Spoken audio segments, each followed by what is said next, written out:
Welcome into episode 11 of the State Line Fast Break podcast. I'm your host, Kasey Boone. Alongside me, as always, the great Josh Miller. Here we go. We're at a busy time in the sports world. We got the NFL draft. We got NBA round one matchups every single night. Well, it turns out us two idiots are more equipped to talk about football based on our past, but we're about to find out. We're about to do some football talk for the first time on this podcast. Let's get right into it. We're going to start off with the NFL draft, and we're going to start out with the story that we probably don't want to talk about, but is the story of the week. Shedeur Sanders, projected first-round pick. There was a point where everybody had him a top 5 lock, has now fallen all the way to the 4th round. Undrafted. Shedeur Sanders at this point might go ahead of him. What is going on with Shedeur, and why is he still available in round 4 on day 3 of the NFL draft? This is it's shocking to think that this is actually happening, but if you put yourself into these draft rooms, you got the pressure of these owners. This has been going on for weeks, months, even years. Obviously, you can argue he's not a first-round talent, sure, but I'd argue he's easily, in the second to third round talent. Should have maybe got picked last night. And teams just continue to pass on him, and we've seen 5 quarterbacks taken so far through 3 rounds. And it's to the point now where you drafted him to be a backup. But the one thing you don't want in a backup is for him to be the storyline of the team. And I think that's what's going through a lot of these. I feel like it's really coming down to the owners. I mean, the owners on the owners' pressure towards the GM and the head coach to make this decision or to not make this decision. And it seems like they're trying to send a message. But I just want to point out, this is the talking point throughout media right now. But I think he's going to be fine. I mean, it's going to bring even more story to him, obviously. But think about all the quarterbacks who have fell throughout the draft. And, recent history, even going back to the best player who ever played the game, Tom Brady, was doubted many times and was taken in the 6th round. We saw Dak Prescott has had a pretty good career for a 4th rounder. We've seen Kirk Cousins got taken in the same exact draft as RG3 in the 4th round, and he's had a pretty good career for a 4th rounder.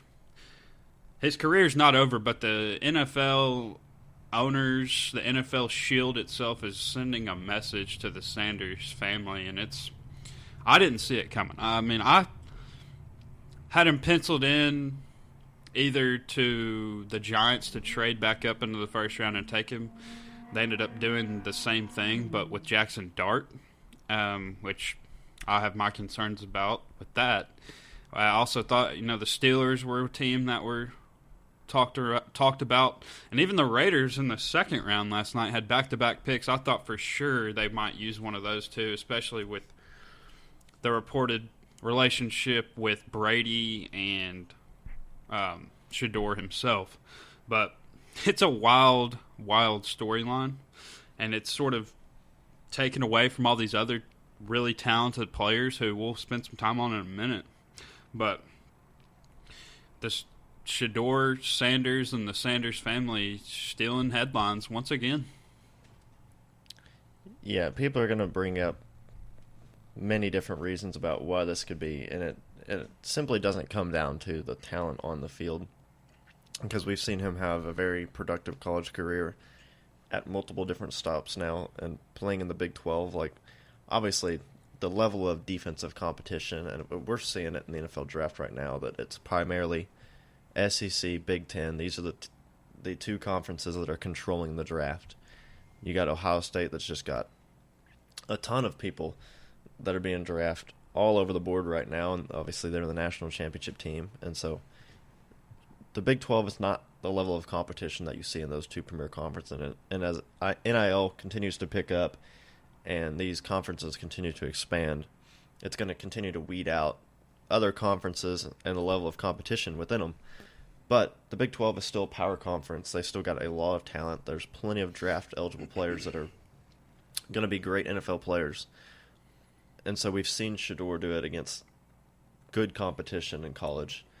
And so it clearly doesn't come down to anything on the field. But to people to bring up racial profiles or other reasons as to why this is happening, it's an embarrassment to the league. It only embarrasses yourself when you start bringing that stuff and try to make it about something more than what it is. It's obvious. Go back and watch Shedeur Sanders' combine media availability. He's backwards hat. He doesn't look super professional. The way his body language is and just the media interviews that he's had throughout this draft process. Refused to throw at the combine. He says in that interview, if you draft me, I'm going to be a culture changer. Don't draft me unless you want somebody that's going to come in and alter the direction of your franchise, alter the culture that your team has set right now. Teams don't want to hear that from a quarterback. They just want to hear, I'm going to come in, I'm going to do my part, I'm going to be a great leader. Not, I'm going to come in and I'm going to change your program around completely. Everybody was mocking him to the Steelers. That was penciled in. Mike Tomlin has been there for years upon years upon years. The culture is something that is always sturdy. He has never had a losing season with the Steelers. Why would he want to take a quarterback that's going to come in, especially when they have a lot of personalities already in that offensive meeting room? You add another extremely vibrant personality and into that room and at the quarterback position who claims he's going to change the culture. The Steelers don't need a culture changer. They need somebody that can just come in, operate at a high level, distribute the football, be a smart, veteran-controlled player, a.k.a. they need to go out and finalize the deal with Rodgers. And so to the Steelers, it just never made any concrete sense because of just the way that Shedeur handles himself and what Mike Tomlin views as important at that position. And so these teams see that. Every team sees this. There's so many teams that have reported him as a bad interview. They've compared him to Cam Ward, who, again, we're doing it, and we're at fault just like every other media outlet right now. Cam Ward did not get any sort of media coverage whatsoever after being drafted number 1 overall. It's an embarrassment. The focus should have been on Cam Ward, Tennessee Titans. How is that? Instead, we're focusing on a kid that is sliding down the board that's not even being drafted. That's the bigger topic for conversation for people rather than what's Cam Ward's outlook. How is Jackson Dart going to fit in New York? Quite frankly, it's embarrassing that the topic has shifted this far to Shedeur and people starting to politicize a lot of things that are going on with this. If you just look clear enough, it's out there, clear as day. The dad's retiring his jersey number, and he won 12 games in his career at Colorado. So there's very clear concerns here about why Shedeur is not being drafted, and people are going to overlook it to politicize it, and I think it's an embarrassment for the media members. And again, we've mentioned ESPN basketball coverage. It's the same in football, maybe even worse. It's a joke, an embarrassment. We've spent time on it now. Like you said, there's plenty of places I'd like to see Shedeur. I'd be fine with Shedeur going to my Indianapolis Colts and just adding to that quarterback controversy and crapshoot that's going on there. Somebody's going to get somebody with a chip on their shoulder. He's a talented player. They're going to have to dial in the reins. And hopefully that this fall humbles him and he realizes why he's taking this dip. But we need to focus on the players that have actually been drafted. The Cam Wards, the Jackson Darts, the Tyler Shuck, who that's an embarrassment of a pick too, but we'll get into it. We'll get into it now. We're going to talk about a little bit of some of our favorite picks from the draft, some of the worst picks from the draft. Winners and losers of the draft so far. I'm going to start out just a winner, Cam Ward. He needs to be talked about more. He is the first overall pick. He's gone 3 different schools, continued to get a better opportunity for himself from JUCO all the way up to the starting quarterback for the Miami Hurricanes. He's a winner. First overall, by all accounts, everything you see. This is a great kid. There was a report out there the other day that he, within his first few weeks at Miami, was holding team-led workouts and throwing session, and he was the most vocal voice in the room. That was from Josh Pate. And so this is a clear leader, a clear somebody that's going to come in and provide Tennessee Titans with a stable quarterback this upcoming season, somebody that they haven't had in quite some time. So Cam Ward, I think, is a big winner from the draft, going number 1 overall. Yeah, I mean, from a 0-star recruit to go to Incarnate Wood to start his career, to make his way to Miami. I mean, he more than likely would have gotten drafted last year coming out of Washington State. Obviously wouldn't have been a first overall pick, even a first-round pick, but there was some 4th to 5th, 6th round grades on him last year. He decides to go to Miami and had one of their better seasons they've had, and they had a terrible defense. But, I mean, he had a great opportunity to win that Heisman Trophy last year, and this has got to be the least talked about quarterback number 1 pick, at least in recent, as long as I've been covering these drafts, and I've always been a big draft guy, watched every single one, kept up with the whole entire process. I've never seen a least talked about quarterback going number 1. And honestly, I think that's going to be good for him, because the Titans, they don't have a lot going for them. The roster's pretty poor, in my opinion, but he's done it his whole career. He's gone to teams that have their issues, and he goes there and he helps them out. He's immediately better than what they have. I still don't think they're going to be a good team, but I think he changes that quarterback room tremendously. Brian Callahan needed a quarterback to pretty much keep his job alive here. But the Jacksonville Jaguars here, they mortgage their future to take another Colorado kid, Travis Hunter, and another guy who's been the talk of the media for years now, and rightfully so. This kid is generational. He's transcendent talent. He can do it all. And there's sort of some mixed opinion on Jacksonville moving up from 5 to 2, giving up that first rounder for next year and some other things to go up and get this guy, but they have a young GM. James Gladstone came over from the Rams. He's 34 years old. He says he's got the F them picks mentality. So I'm curious to see what you got to say about him. But, overall, we got I think the safest pick in this draft was Abdul Carter. The Giants took him at 3. I'd say he was the number 1 prospect for many, many people. Definitely going to be an immediate impact for that D-line, and that D-line is very good, but they've got their other issues. I want to jump down here to the Broncos really, really fast.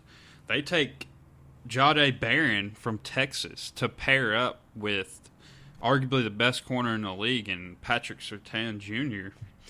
I think that could be a good pick. I believe they took somebody good in the second round. We'll talk about too, but I like what the Broncos did. A lot of these teams got better. There's no doubt. We saw the Falcons be really aggressive, mortgage their future, and I think while those teams got better, the Rams and the Browns were the true winners of day 1, in my opinion, because I believe next year's draft will be better, and both of those teams control Jacksonville's pick, which is questionable where it's going to sit, and I'm not super high on the Falcons. I know they got 2 really good defensive players out of the first round, but I've got my concerns with them. The Rams now control their pick for next year's draft. So both of those teams doubled up for next year. And, there's a couple other players here. I want to hear your thoughts on Travis Hunter as a prospect and what Jacksonville should they have done this. It was a splash play. And then my favorite player in the draft, and you threw a parade when it happened, rightfully so, Tyler Warren from Penn State. He's been my favorite player coming out of this draft for a period of time. he ends up not even being the first tight end off the board, and he goes to your Indianapolis Colts. What a huge W for y'all. He's can do many things. A great prospect, and overall, let's hear your thoughts on Travis Hunter. Travis Hunter obviously is a unicorn of a player. Probably the most talented player in the draft when you compare like what all he does on the field. He's an offense and defensive star. Jacksonville comes out and say they plan to play him both ways. That was part of the selling point. They view that they got a first-round talent at receiver. They view they got a first-round talent at corner all in one pick. And so for them, that was their justification, saying, hey, he is 2 first-round picks because he does first-round quality play on both sides of the ball. They said he's going to prioritize playing receiver for him, and then corner is going to be the secondary position. Obviously, there's so much debate on where he's actually best at. There's no doubt that the ball skills of this player, of Travis Hunter, is off the charts. Definitely one of his best attributes, something that he is being drafted this high because of the ability to go and get it on the offensive side of the field, but he comes up with interception after interception after interception. He's just a ball hawk. He finds the football. As a player, if Jacksonville was sitting at number 2, this is an A-plus pick to get the most talented player in the draft, no doubt. But when you package in considering what all they had to give up to get him, first this year, second this year, first next year, fourth this year, like there's quite a bit of an investment here. And anytime you have a trade like this where you're giving up, if you're the Browns and you're giving up a talent like this, it's always going to be like, well, I hate to be the team that traded Travis Hunter. But considering where the Browns franchise is at, what their biggest need is, I think this is a win for the Browns, and it's a minor win for Jacksonville. Because Jacksonville is getting the best player in this transaction, but the Cleveland Browns need quarterback play. They have a very murky future, especially on the offensive side of the ball. I like what they're doing on the defense. You got Mason Graham now at defensive tackle, but you still got Myles Garrett at the edge rusher. They took a linebacker in the second round who's going to be a very good player next to JOK. And so they're really building out this defense. And the offense is where you look and say, what's the direction here? Where are we going? And so you invest to get a first-round pick next year where the quarterback class is considered to be exceptionally better. You're going to have plenty of talent coming out in the draft. And so I agree with your point. If you're the Rams, you got to be very happy to be able to get the next pick next year. If you're the Browns, you got to be very happy to get an extra pick next year. And, I mean, if you're the Browns, you go and get the UCLA linebacker and you get Judkins to start. So you're building out that offense as well with Judkins, who a lot of people thought could go in the first round. And so it was interesting to see him kind of slide down and go ahead of Travion Henderson, his Ohio State brethren. So, in my opinion, both teams kind of win this trade. Jacksonville gets the best player in the draft, in my opinion, and he's going to play both sides of the ball. Jacksonville's a team that, I mean, they get sent over to London because nobody really cares to watch them.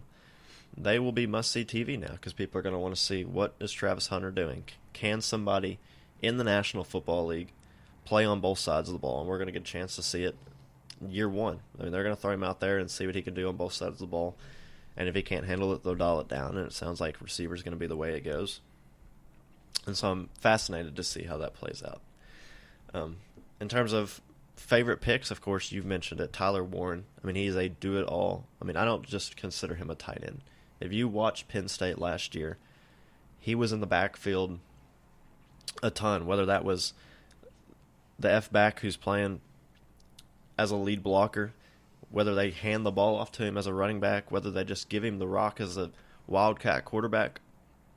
The run after catch, the contact yardage that this guy picks up is something that the Colts desperately needed, and something that is a rare ability in the NFL from a tight end position. You don't see a lot of guys that are this yards after catch, this physical guy when he has the ball in his hands.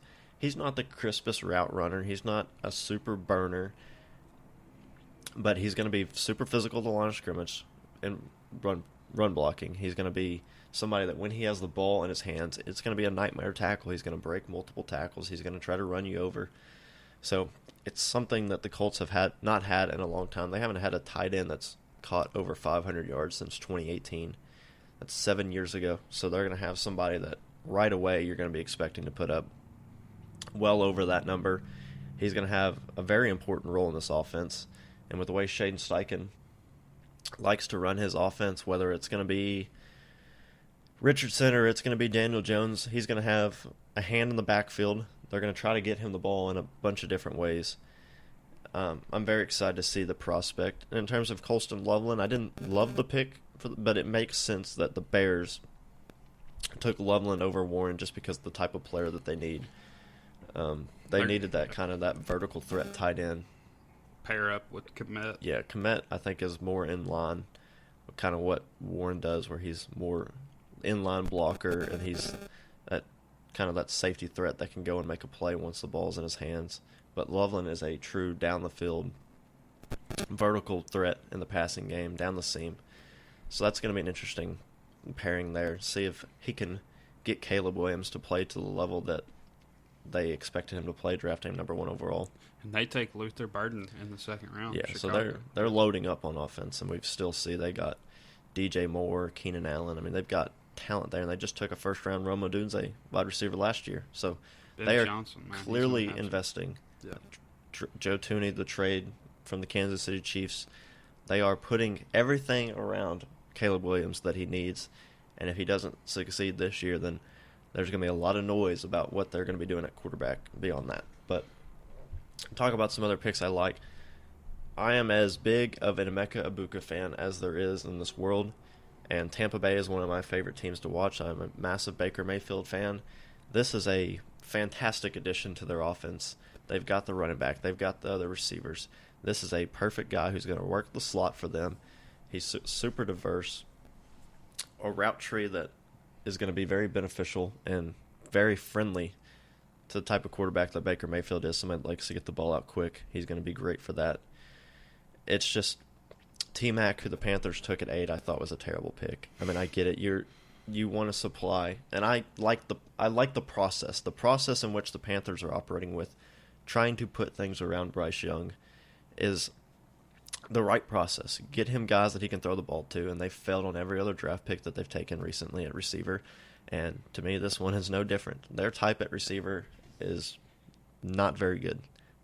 And so 8, Carolina, they're big losers to me. I didn't like the T-Mac pick. And then the Buccaneers at 19 getting my top receiver in the draft, Emeka Egbuka, I thought was a great addition to their roster. And you talked about the Falcons. Again, you talk about process. I think this is a great process in your thoughts. You go out and get 2 edge rushers who the Falcons have not. I mean, that was a big part of their defense last year. They just didn't have enough off the edge. You go out and get James Pierce with the trade up, and there's a lot of talk about who James Pierce is, but there's no doubt that he is a fantastic player when he is playing, has his mind focused on the game, and at peak performance, he's going to be a great player for him. And then Jalen Walker, edge from Georgia, just an all-around stud. He can do it all.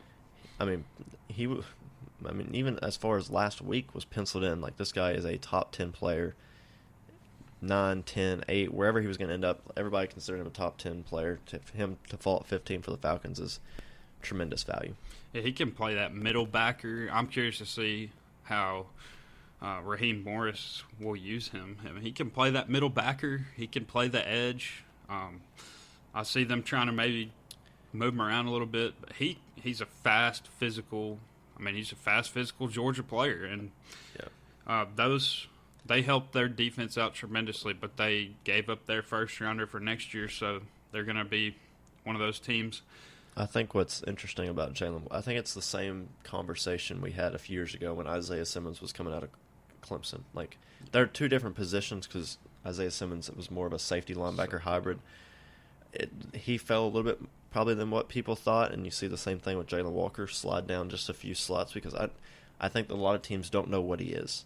And I don't think they have a vision of how they can use him properly in the NFL because he is a little undersized if you're going to play him as a true edge rusher. You're going to have to allow him to play in space. You're going to have to allow him to slide down. You're going to have to be very multiple in what you can do with him. And that Raheem Morris is a very smart defensive guy and is going to be able to put him in positions to succeed. And so I like that fit in Atlanta for him.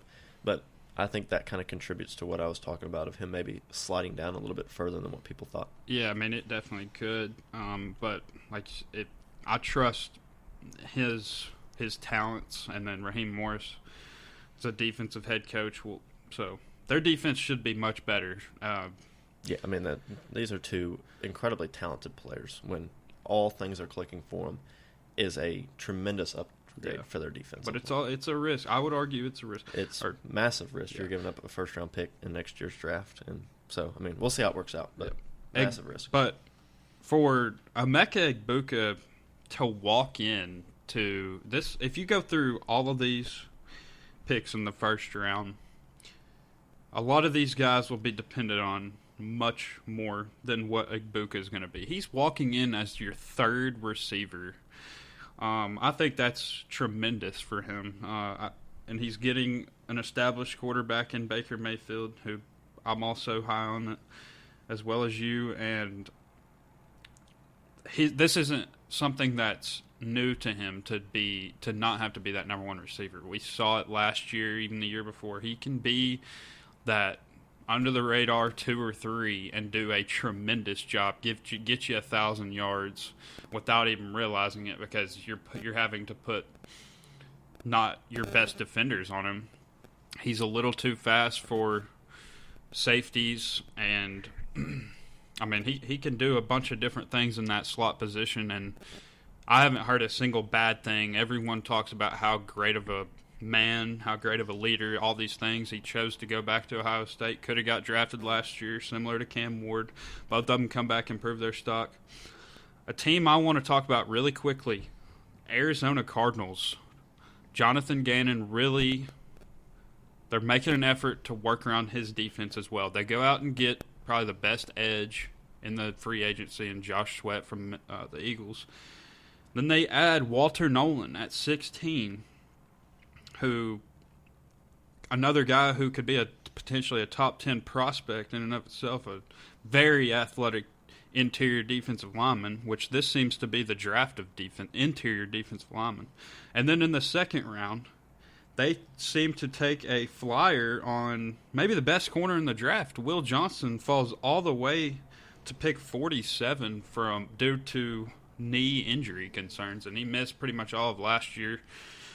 But from the reports after him being drafted, there was no swelling or anything with his knee. There has to be something going on there. But if there's not, I mean, what a pick in the second round for Arizona to get Will Johnson, who, I mean, like I said, many people can argue he is the best corner in the draft.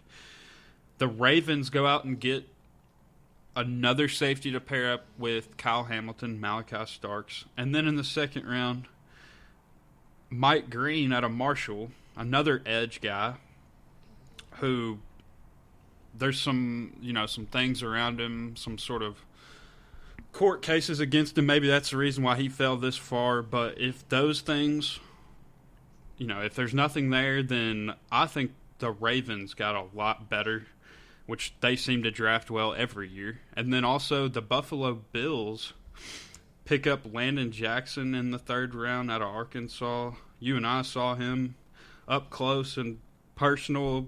He's a huge defensive end. I mean, he could be really good for them. They took an interior defensive lineman, and then I believe they took the corner out of Kentucky in the first round. So I see a lot of the rich getting richer in this draft. I mean, the Eagles take another linebacker, Jahad Campbell out of Bama, who another guy with some injury concerns. Maybe that's why he fell. But this seems to be the draft of interior defensive linemen. Many D tackles taken through the first 2 days of the draft than I would have expected, and started with Mason Graham going to Cleveland. I think this could be home run pick for them to pair up with Myles Garrett. He's going to be able to play in this cold weather. He's done it his entire career. Another very athletic interior guy. And, yeah, like I said, I think a lot of the rich got richer. Before we go, I want to get your quick thoughts on Michael Williams to the 49ers. The guy's 20 years old. He was injured most of last year, but I can make an argument he's the best, which he was the first edge or second edge taken behind Abdul Carter. But the Niners are going to need immediate impact out of this guy. And pretty much all their rookies, as they let a lot of free agents go, and they didn't have a very good year last year for a number of reasons, injuries mainly. They're going to need immediate impact out of Michael Williams, another guy who we got to see up close, a very long, athletic defensive end to be on the opposite side of Nick Bosa. He's going to be getting one-on-one opportunities with the tackles every game because of who's going to be on the other side of them. They got Robert Saleh back in San Francisco. I mean, I would argue maybe the best defensive coordinator in the league. Gets fired from the Jets, so he's like, okay, I'll just go back to the 49ers. They made him the highest paid DC. When I think he's going to get another opportunity to be a head coach. I thought he was going to get that Jacksonville job. So he's got to be ecstatic that they got Michael Williams, but like I said, there's some injury concerns with him as well, but the upside on him is tremendous, and he, like I said, he's only 20 years old. Yeah, he's a dynamic guy that they're going to be able to bring off the edge opposite of Bosa. Like you said, it's a team that develops edge rushers. You've seen it with Armstead, Buckner, like all of these premier guys that get after the passer, disrupt from inside, outside. They're going to be able to improve his game tremendously. Like you said, I think it's the story of the draft. These guys have started to fall because of injury concerns, and Michael Williams was definitely a top 10 pick going into last year before some of those concerns kind of seeped their way through. But that's a great pick and a good value at number 11 if you're San Francisco. Something that I thought was a very good pick for them and much needed. Like you said, they're preparing for the Brock Purdy extension, and so they've had to kind of weed out the roster a little bit, give away some guys that they probably didn't want to get rid of just due to money concerns and the way that the salary cap's going to stack up. And so to get a guy this dynamic to fall to you at 11 in a year that you weren't expecting to have this down of a year, and you get somebody that has top 5 talent, I think it's a really good get for the 49ers. A couple second-round picks that I'm super intrigued by. Trey Harris going to the Chargers. They took Ladd McConkey last year. They need to continue to put weapons around Justin Herbert. They grabbed Hampton, running back in Carolina. Hampton as well. They've got Najee Harris, who they picked up in free agency. They are trying to put pieces around Herbert. And Harbaugh, man, he is building quite the squad there in Los Angeles. They're going to be a team that's going to be tough to beat in the AFC, and we're going to say that about probably 12 to 13 teams in the AFC because there's just great quarterback play and talent all in that conference. It's kind of like the Western Conference for the NBA. The talent just flows over to the AFC. But Trey Harris to the Chargers next to Ladd McConkey, I think that's a very good pickup. A sneaky, underrated pickup, and it's not a sexy pickup by any means. Well, he's a sexy man. Tate Ratledge. We saw this man too. He is a mauler. Guard from Georgia to the Lions was somebody that and I'm happy with the JTT pick to the Colts. Ohio State edge rusher who's another dynamic. Will play probably inside at the 5 tech, probably more than he'll play out on the edge just due to kind of the size and his skill set. But Tate Ratledge to the Lions. The Lions they continue to build out these fantastic offensive lines. Penei Sewell, like they are deep. They are talented on the offensive line. Skipper, who's their little throw to the offensive line guy. Dan Skipper, he's fun to watch there. This is a perfect culture fit. Yeah, I mean, he fits there perfectly. I mean, that is a Dan Campbell pick through and through. He's going to do fantastic work there on that offensive line, and he's going to be able to block for Gibbs and Montgomery and Amon-Ra, and it's going to be I thought it was one of the best picks of the draft. Mike Green, the edge from Marshall, I mean, they had his over-under in the teens in terms of where he was going to get drafted, slid all the way to the Ravens at 59. Just like you said, that's just what they do. It's the Ravens. They're always going to be a fantastic team that drafts. Every year. And then, again, you mentioned Jahad Campbell. Like, he was a guy that if the Colts didn't take Warren, that I know a lot of Colts fans were interested in. They need some depth at linebacker. They need more talent there. and the Eagles just continued to do it again. And somehow they swindled the Chiefs into letting them trade up to get this guy. It's the Eagles, man. They're going to continue to be good. I mean, Howie's one of the best drafters in the entire world. He just manages a roster better than almost any GM. Rich get richer. And the Chiefs, obviously, everybody knows the Chiefs. They build out their offensive and defensive lines. Josh Simmons in the first round, offensive tackle from Ohio State. And, when you're a part of an SEC football team like we are, you're going to see a ton of talent, like we mentioned. And so half these guys were like, oh, yeah, we saw them in person. We can speak to it. But Josh Simmons is a very talented offensive tackle coming from Ohio State. And losing Tooney and some of the guys that the Chiefs have lost on the offensive line, they needed to replenish that. And then our own guy, Omar Norman-Lott, defensive tackle, who the Chiefs are going to be bringing in. He gets to play next to Chris Jones. I don't think he could have asked for a better fit for himself, playing for a Super Bowl championship team, next to arguably the best defensive tackle in football. So, fantastic pickup for the Chiefs. Excited to see how Omar does there. Yeah, that could be a perfect spot for him. And we've yet to see the run on running backs in this draft. Well, we did see a couple. We saw Ginty go first in the top 10, which he's automatically now the second highest paid back in the league. Yeah, the second highest guaranteed. Guaranteed, okay. Yeah, guaranteed and then money. Two other guys we saw in person, Henderson and Judkins. Before we jump over to the NBA, let's give Hampton went right 22 to the Chargers, like we said, and then Judkins and but there's a lot Henderson. more backs. Oh, there's a ton. We haven't even had. Dylan Sampson, who was the SEC Offensive Player of the Year, still hanging around in round 4. You got to think it's probably because of size concerns, but it's a really talented running back class, and we're going to see some guys go on day 3.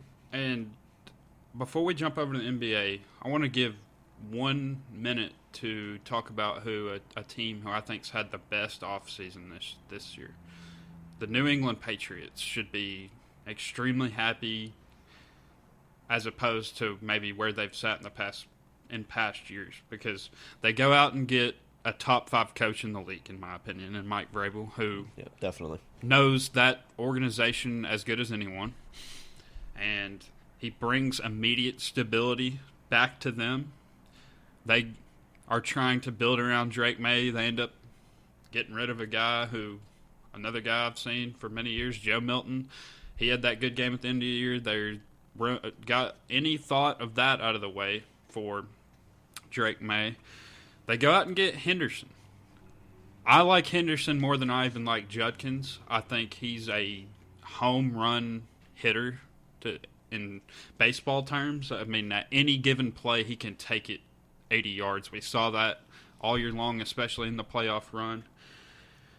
The Stephon Diggs addition was the only one I sort of had a question about. We'll see. But like I said, I trust Vrabel. Needed receiver talent, so they had to make a move somewhere. Oh, yeah, and they got a guy who I think will fit in perfectly in Matt Collins in free agency. But I just wanted to give... That's a Vrabel guy. Yeah, I just wanted to give a quick little moment for the Patriots, as much as I'm not really a fan of them, but I can't help but just root for a guy in Mike Vrabel. The things he stands for, how he runs a program, you just have to tip your cap to how he does things. And I think here in the near future, they're going to be back into these AFC late in the year conversations. Maybe not this year, but we saw him take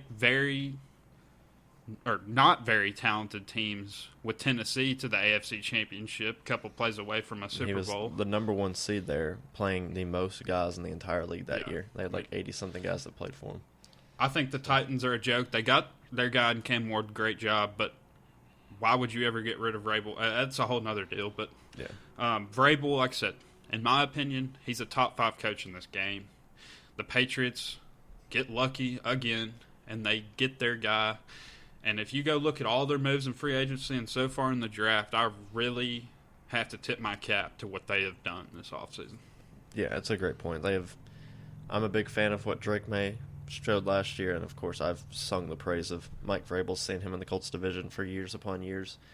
Before we kind of transition over, I just want to talk, the story of the draft so far, the quarterbacks. We saw a couple go on day too, which we haven't seen a quarterback go. I've seen one in the last 3 years go in the second round, which was Will Levis to the Titans. I would get just talked about. But Tyler Shuck, I mean, I don't understand the hype. I mean, everybody has seen the video from Louisville where he's awkwardly, like a gazelle, kind of hopping his way out of the pocket and just throws one up with his left hand, almost got picked off. I mean, his teammate, Jawan Johnson, is the tight end there, who's been in the league for years upon years upon years, was a teammate of him when he was at Oregon. Shuck backed up Justin Herbert at Oregon for 2 years, and Herbert's been in the league since, 2020 now? So he's 25 years old, and I get it. The Saints need something of promise. They needed a quarterback. They clearly didn't feel comfortable with Shedeur. And, I mean, Ewers is still on the board, who I'm a big fan of. Will Howard's still on the board. They had a chance to take Milroe, who went to the Seahawks, Milroe in Seattle is going to be very interesting. They're going to use him in a multitude of different ways, not just at quarterback, because they got Sam Darnold there. So it'll be interesting to see how that works. I mean, Gabriel went to the Browns. That seems like we're just going to take a guy that we think can maybe be a comfortable backup for years to come. And so there's some guys that started to go off. Shuck is just a pick that I get it, Saints fans, and they needed something to look forward to. Derek Carr, you don't know what he's going to be. Kellen Moore there wanted to get somebody that he felt could run an offense that he was trying to install there, but we're going to see another run on quarterbacks here on day 3. I mean, we talked about Shedeur. We're going to have Quinn Ewers, Will Howard, Riley Leonard. So the quarterback is obviously going to be the big story, and we had some guys go. Tyler Shuck will be 26 when the season starts. Yeah, I mean, obviously being a Colts fan, we've got Anthony Richardson now. This will be his 3rd year. He's 22 right now, turning 23, and Shuck is going to be 3 years older than him when the year starts. And so it just, I get it. You want to take a quarterback. You haven't taken one in the first or second round since you took Archie Manning way back when. So, I don't know. We'll see how it works out. I'm not a massive fan of it, but it's not going to work out. Put me on record now. Anyways, now for what the podcast has been intended for. We obviously love the NFL, love all the sports, and so it's fun to get on here and talk about it. Probably won't do it all the time, but we'll stop in and talk like we did for college basketball when there's big newsworthy events going on, like the draft. We'll get in there and dive into it. But now we have been our calling card for the last 11 episodes. We get a chance to talk about the NBA and a series that we both were super invested in. You got the Nuggets and the Clippers. Clippers still won in game. I mean, let's be honest here. The Clippers have been the best team for 3 games in this series. They could have won game 1. They blew a massive lead that they had.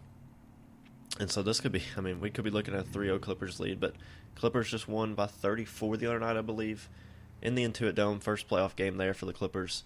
They hold a 2-1 series lead over the Denver Nuggets. Look, Jokic has been good, but he hasn't had those cornerstone, those defining games that you're used to seeing from him. He's just been typical Jokic. He's going to put up a 20-something point triple-double, but he hasn't had that exceptional game yet. Zubac has been really effective, affecting him on the boards, getting into his grill, putting up some hook shots. So, I mean, Zubac has been really impressive to me, and you've gotten a good Kawhi game. You've gotten a good Harden game. You finally got Norman Powell knocking down some shots, the role player for the Clippers in Game 3. And so, to me, obviously I picked the Clippers to win, but in my opinion, they've been the best team for all 3 games in this series. Now, we'll have Game 4 coming up here in just a little bit, but very interesting series so far. The Clippers, you know, they're just the better team. I've watched every dribble of this series. They're just the better basketball team. I picked the Nuggets because, I mean, let's be honest, I didn't want Jokic to go out in the first round. Got a bromance for the old Nikola Jokic. He's going to be going home in the first round. We're going to see big stars here go out in the first round, whether it's LeBron, Luka, Anthony Edwards, Curry. We're going to see somebody do it. This Nuggets team is tremendous, and each of their guys have taken their turns with the most steady guy, arguably been the most steady guy for them all year. Zubac has been unbelievable. But the MVP of this series, and you're not going to expect this, although you did mention him in last episode, Jeff Van Gundy. He runs the defense for this team. And the Nuggets, you know, they've been flawed all year long.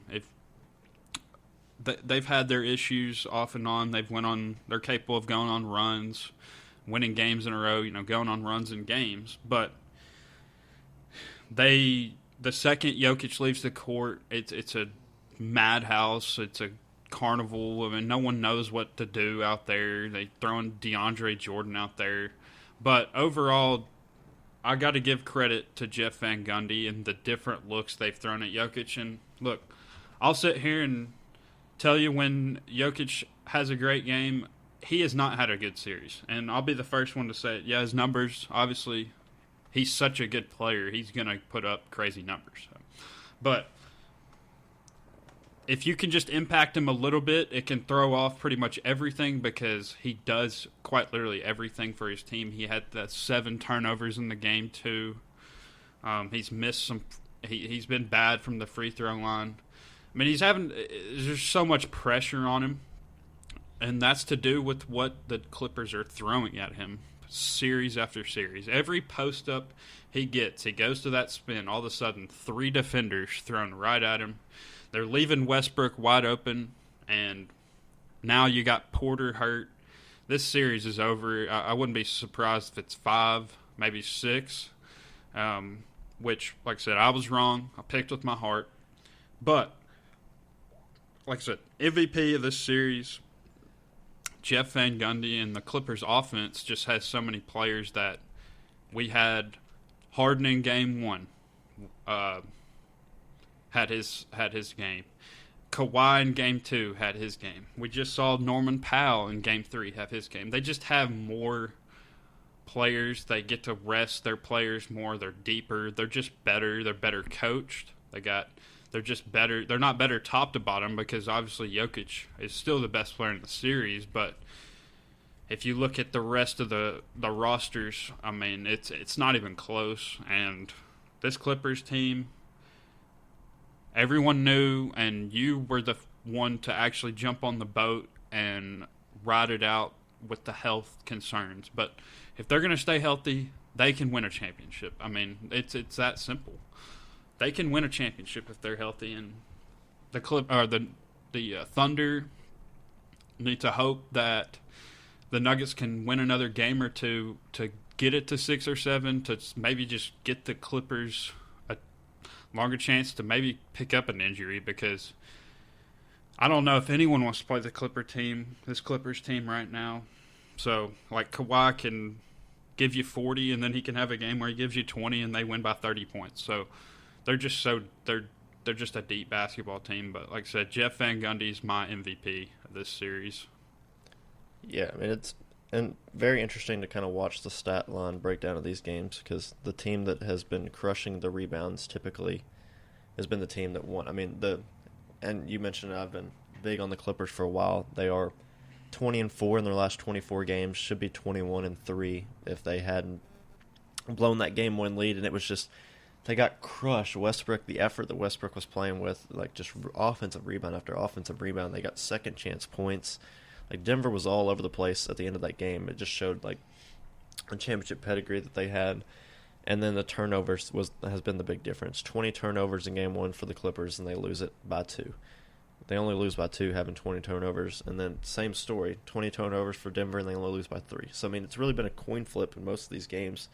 Although, in my opinion, the Clippers have looked like the better team. You mentioned it, Porter now hurt. That's going to be... He says he's at 20%. Yeah, I mean, it's something that the Nuggets don't have a lot of depth as it is. No, they have no depth. And so, having somebody out like that, and then you look at it, just game 3 was just a pummeling. I mean, they got crushed on the boards. They were turning the ball over. The Clippers had 8 blocks. The Intuit Dome was rocking. It never looked super competitive. Like, they shot 40% from the field, 26% from 3, whereas the Clippers shot 46% from 3.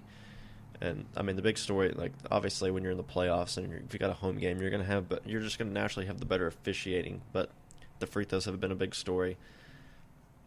When the Clippers finally outshot them on the free throw line, they end up winning by 34. So I mean, to me, the Clippers have been the better team all series, and I think you agree with it now, kind of watching this, and I've been saying it for a while. The Clippers are a team that, and Kawhi has said it, like, this is the best he has felt in a while. And we saw it, the Game 2 signature performance that he had.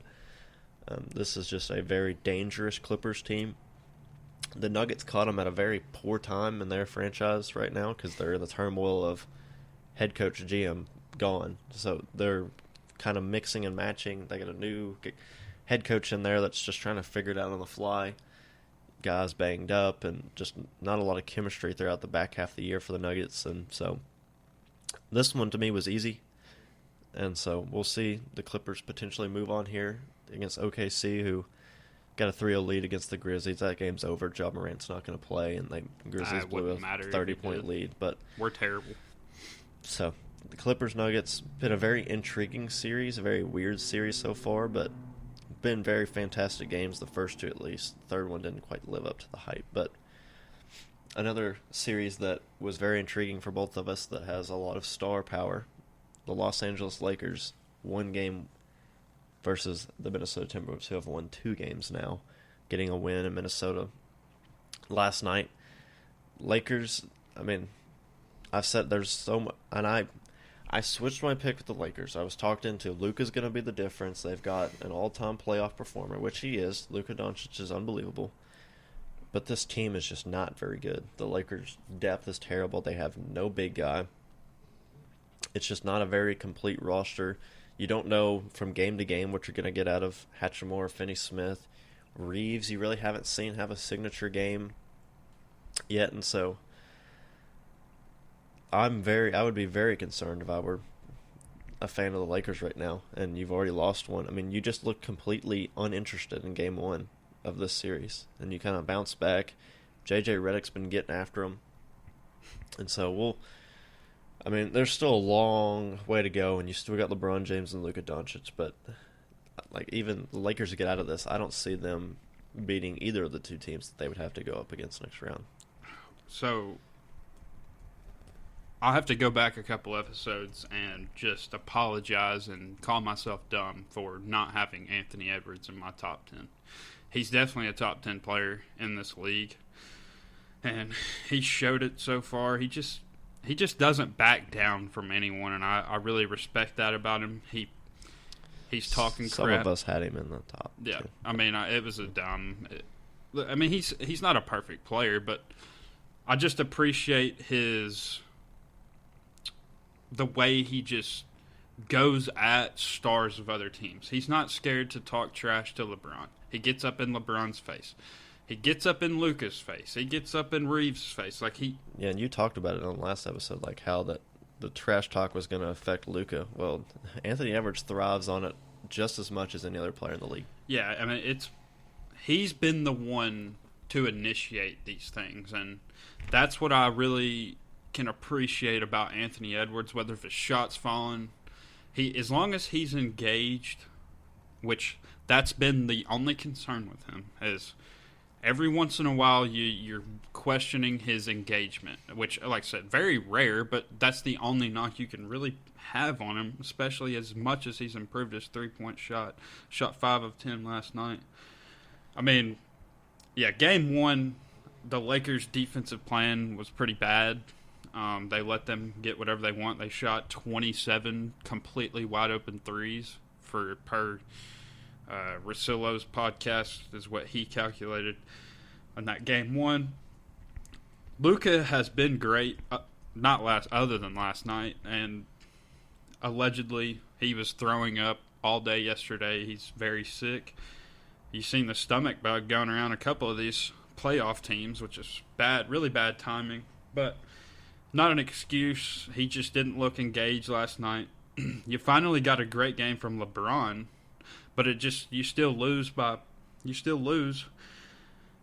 This game tomorrow is going to be, it's a must-win for the Lakers. They can't afford to go down 3-1 to this Wolves team, especially when you're getting good minutes from Randall. You had McDaniels with a career high last night, and the Wolves smell blood in the water right now. The Lakers are kind of reeling. Yeah, I mean, we'll see. I'm not going to count the Lakers out. I mean, I didn't think it was going to be an easy series. I didn't think it would quite play out this way, but McDaniels has looked unbelievable because he's just driving in and there's no rim protection. And like I said, Edwards has been, whether if his shot's fallen or not, he's done a much better job of staying engaged, getting his teammates involved. Had 8 assists last night. I believe game 1 he had 8 or 10 assists as well. And like Austin Reeves, yeah, and I thought he would have played better than this up to this point. He had a couple moments last night, but kind of fell off in the second half. You were more skeptical and aware of this happening once we got to the playoffs. I wasn't there yet. I had seen such an improvement from his game. And like I said, he's still got an opportunity here. It's only 2-1. He can go turn it around, but he's really going to be their X factor because he's capable of giving you 30. We've seen him average 30 in stretches this season, but hasn't done much in this series. And Minnesota's a good defensive team. Minnesota's a good basketball team. They started out the year kind of funky, but since the All-Star break, they've been one of the best teams in basketball. They're a very good three-point shooting team. They have very good defenders. DiVincenzo is a playoff riser. You know, he didn't shoot great last night, but he was everywhere. We saw him with the run last year with the Knicks. He can play in these big moments. And Randall shot 9 of 10 free throws last night, and he's just played a lot better than what he's shown in his playoff career. He's not backing down from the challenge of this Lakers team, and I credit this to Anthony Edwards. He does not back down. I've said it 3 times, but you go look at his series against the Nuggets when the Nuggets won the championship. That was a very hard-fought series that Anthony Edwards showed a lot of promise in. And then you fast forward to last year. They're playing Kevin Durant and Booker in the first round, and they sweep them. And you had Edwards going right at Durant, talking to him, shooting right over him, making big plays everywhere, not backing down from the challenge. Then you did the same thing with Jokic. And isn't scared. He gives guys their credit, but he also goes out there and tries to stamp himself. And now he's doing it against Luka and LeBron. If he can win this series, and before 25 years old, we can say he already beat Kevin Durant, he already beat Jokic, he already beat Luka, he already beat LeBron. That's going to be very good. When we fast forward 10, 15 years and talk about the guy's legacy, that he did this so early in his career. I mean, shout out to him. And Rudy Gobert gave him 1 point last night, but he's not playing. His stats don't back it up, but he's making an impact defensively. Obviously, that's what he can do. And he's causing fouls, and Jackson Hayes has been atrocious this series. J.J. Redick's had a very short leash with him, hasn't played him very much at all. And like I said, I'm not ruling the Lakers out, but the odds have now, they've shifted here. Minnesota is now favored to walk away with this series win, which wasn't the case walking into it. Yeah, and I had it in my initial predictions. I had Minnesota going to the conference finals to play against the Clippers. I tried to get you to stick with it. I should have stuck with it. I should have stuck with it, but I didn't. I like the way that the basketball team's constructed. I like Nickeil Alexander-Walker, who hasn't done a ton this series, but he's a very impactful player. I think just if you get a kind of a different matchup here, the Lakers are playing with a lot of big wings that it's going to be tough for them to match up with, but somebody that's been great in this series who's going to get paid big time. I mean, Naz Reid has been awesome. I mean, he is a prototypical stretch big, somebody that can come in and just be a microwave type of guy for you. Every team's going to want him. Yeah, I mean, and he's going to want to go and probably be a starter somewhere, but he is perfect in the role that he's playing for Minnesota, I think that would fit perfectly playing that role elsewhere too. So he's going to get paid, and we're going to see where he ends up, if it's back in Minnesota or another team that's going to be desperate for his services, but he's been awesome. And yeah, I mean, Austin Reeves, I've said it before, and I'll say it again, the playoffs is a different animal. There was a lot of moments where in the regular season you can have guys like this who are good scorers, who are just going to be able to put up points because the defensive intensity. I will defend the NBA as a good league, but it's obvious the defensive intensity in the regular season is not there. Guys are not as physical with you. at the point of attack. The scoring is way up in the regular season, and we've seen it in these playoffs. There's been multiple games where teams don't even get past 85. Like, there was multiple games where both teams have not gotten into the hundreds. So the defense picks up, the intensity picks up. That was always going to be something that I struggled to see Austin Reeves kind of battling through and putting up the 30-point games that we saw him doing consistently in the regular season.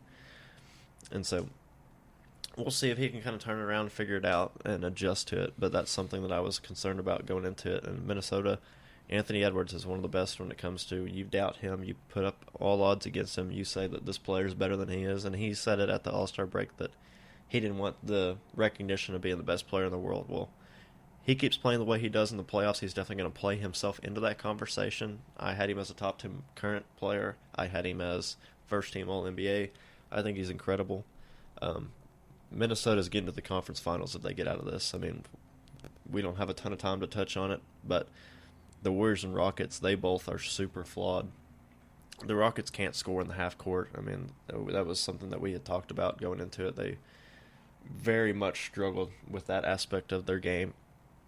And the Warriors are just super undersized. It'll be the same thing with the Lakers. They're going to have some perimeter scorers. Jimmy, What's I actually his think status? What's his status? Yeah, I mean, we'll see if he can get healthy from his They're not going anywhere without glute injury he's got with Jimmy.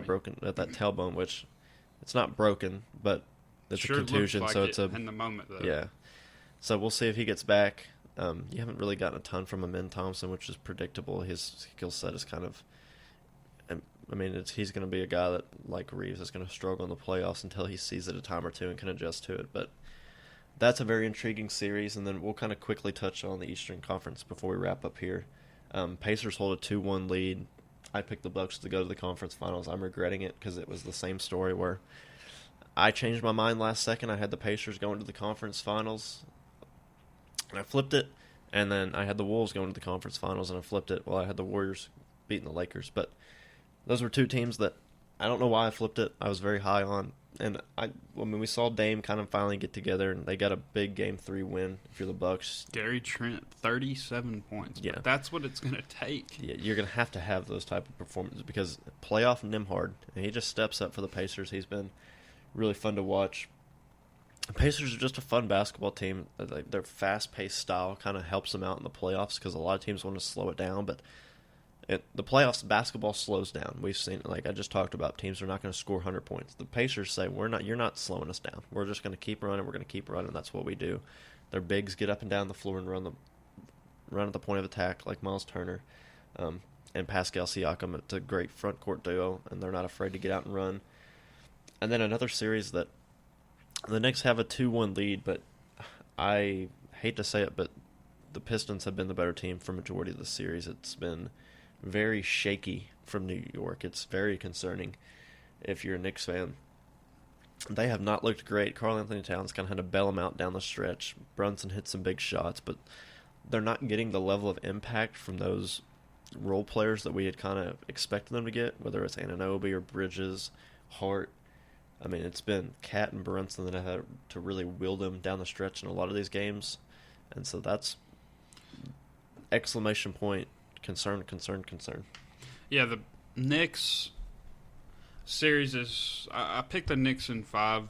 I still think it could happen, maybe 6. I'll stick with them. But, I mean, the Pistons have shown it all year. Like, this wasn't going to be an easy series. And that's why J.B. Bickerstaff is in the Coach of the Year candidate. That team just plays extremely hard. But when you get to the end of the game, so we both said it, I highlighted it because of what I saw last year, what he's done in his career. When you get to the end of the game, get the ball to Brunson, let him work, let him dribble that ball to the end of the shot clock and get up some sort of floater, get up some sort of step back, or get to the free throw line. And he's done it. He's hit clutch shots. He won Clutch Player of the Year. He's hitting clutch shots in each of these games. And when you look at value to your team, he has to be near the top because, like I said, they just give him the ball at the end of the game and they say, you know what, please get us this victory here. Now, he's got his he's not a great defender. He's not really known for his passing.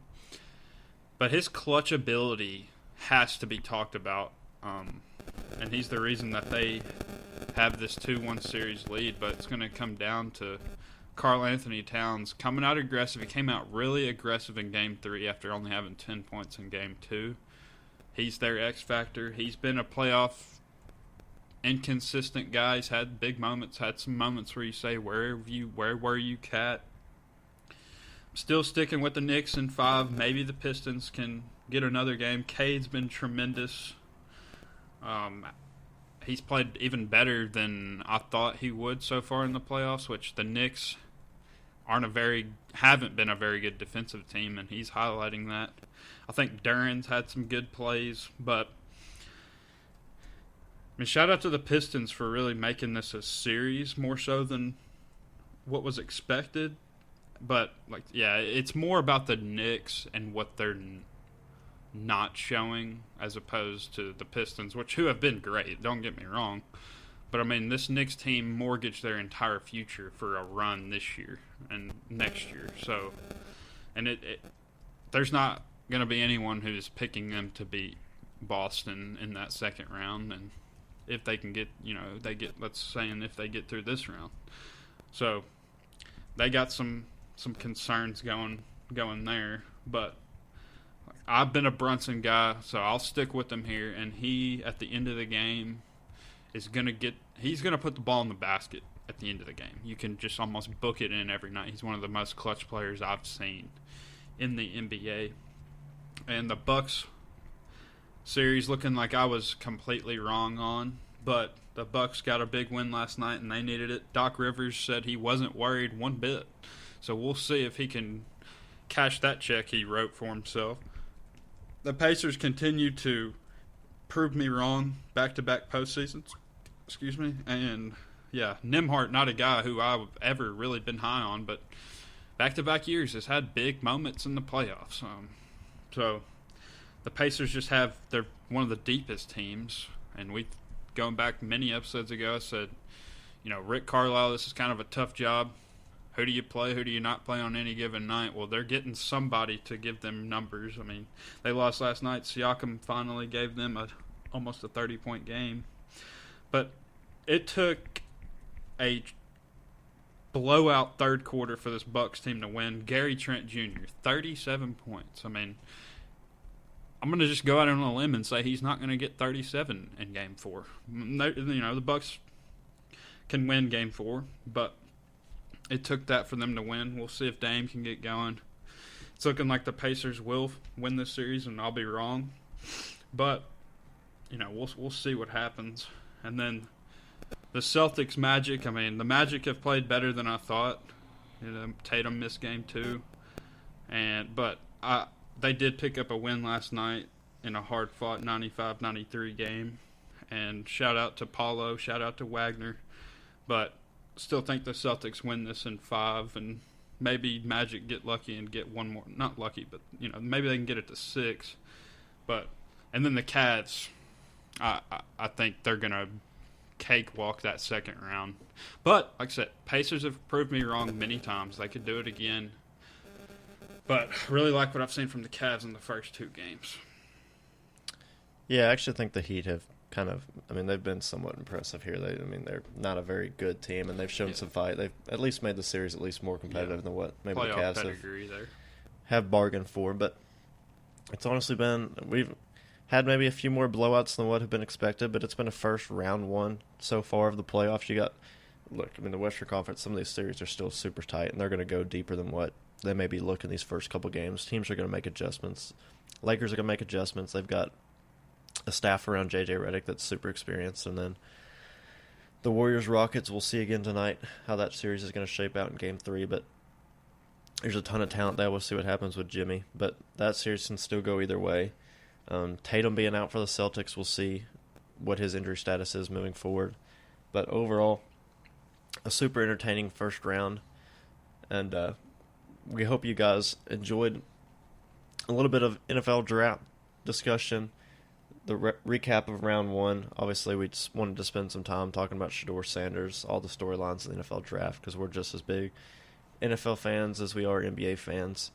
So give us your feedback, give us your draft thoughts, Let us know if you like the NFL discussion. Let us know if you like the other sports discussion. We dived into college basketball in the past, so we'll continue to do little things like that just to get feedback and see how people like it. But other than that, you got any closing thoughts before we wrap this one up?